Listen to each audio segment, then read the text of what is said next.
This show has promise.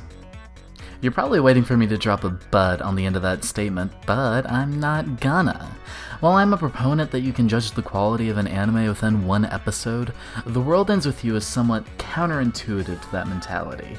For example, the opening few minutes of the show as a big fan of the game is rather eye-catching and hype-inducing. The visuals, and especially that music, the main thing I love about The World Ends With You, coalesce to create this really nice combination that I can almost look past this god-awful CGI for. That CGI, though it does work for the noise designs as they're meant to be distinct from the rest of the cast as these video game-esque enemies, they're from a video game, really takes me out of the experience when the characters suddenly switch to it. It's even more insulting when this anime style, though not adapting the slender designs of the game proper, is 100% my aesthetic. I'm a sucker for cute things and urban grunge punk, and I'll just look at it. It's my two favorite things all in one pack. It's the best looking anime stylistically to have come out in the past decade, and it oozes with everything that TWEWY represents. That's what I'm calling The World Ends With You from now on, Cope. You can look at each of these characters and immediately get what they're about. While this is largely because of the character designer from the game, little-known rising star of Squeenix, Tetsuya Nomura, really popped off on these designs initially. No, seriously, I think they're his best work to date. Get fucked, Kingdom Hearts. The show adapts them wonderfully, adding their own little flares to modernize it up a bit, make it work better in animation, The main thing that's changed in that regard is the phones everyone uses. While I personally miss the flip phones, I'm not exactly going to be crying a river over this loss. Back to the point, I crave more shows where each character looks this distinct. It's not to say there's not shows like that out there, there are, but I'm a TWEWY simp. I gotta represent it, you feel? What I don't feel is the rushed as fuck pacing this first episode has. I feel that even someone who hasn't played the game would be able to tell stuff was cut here. And at the rate it's going, people who use the anime to catch up with the plot, something that is seemingly the intention for this show's existence in the first place, are gonna be as lost as a Fate fan who starts with Last Encore. While I'd never ask for a one-to-one adaptation, TWEWY is so short as a game that a standard run of an anime series could do it justice and then some. Oh, sorry. I meant standards back in the late 2000s, 26 episodes and the like. Unfortunately, with this only receiving 12, the new standard, I doubt this breakneck, let's not really explain anything or show anything about the character's speed, is gonna stop anytime soon. At the rate it's going, Shiki's arc will end probably around episode 3, with the subsequent 3 arcs seemingly taking the same time.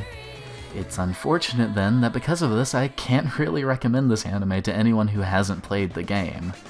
Of course, this is all based off of the first episode, and things obviously may change, but I doubt it. I'll still be watching it, of course. I love the game, and having it move to stylish as hell animation set to the same bopping music is all I was looking for in this. And that'll seemingly be what we get. Still, that's the same level of enjoyment I get out of something like the UBW movie. Still a fun watch, though. For fans of the game, I'm gonna have to give this one a smiley face. For those just getting into TWEWY, I'm gonna have to give it a frowny face. With the asterisk, go play the game and come back. It'll only take you like 25-ish hours, and if you're like me, the OST will be something you listen to daily, even 5 years later. On a related tangent, when this anime isn't remixing music from the game, its OST is ass. Fun recap, makes me remember everything they cut out saying, hey, wasn't that important though? Looking forward to TWEWY as a whole finally getting more recognition and continuing, though I don't think it honestly needed a continuation, but that's neither here nor there. This is just a little overview of the first episode of the anime. Anyways, transition. If that's all you're here for, you are free to go. But if you're curious about the future of this channel, it's update time. I recently moved across state lines, and while I'm finally getting more set in now and comfy, this has come with some caveats. For one, my camera setup no longer works, so you will all have to cope without seeing my beautiful face until I actually save up enough money to get a proper setup for recording. This might also affect the audio in a small way until I can figure out some workarounds.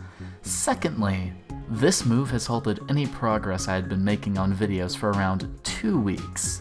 I started preparations essentially right after the Maid video, and I'm just now getting settled in, so expect a slight delay on the larger projects I've teased in the past. In the meantime, however, we get to the third point. Arguably, the most important point. I am not a Type Moon channel. I have a distinct interest in their works and will likely cover them all at some point, but I want to branch out and pursue other fields. I've already done this with my Nadeko Sengoku video, and as that one was received well enough, I'm gonna make a few more videos in that style over the course of the next few weeks.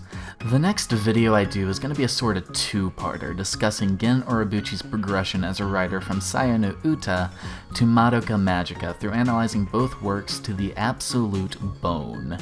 After that, in no particular order, I want to make videos on Fully Coolly, Tatami Galaxy, The Melancholy of Haruhi Suzumiya, a video on the lost dubs of Gurren Lagann, Fate Extra, you're welcome Dottie, and then finally, I'll ease back into what most of you are here for, a video covering Tsukihime fan sites. Now, why am I covering stuff that's so old? Isn't that kinda bad for views? Anyways, I figured the brain rot will have finally disappeared by then, and I can look at Suki content without it all blending together. After that, it'll be what I promised in the Maid video.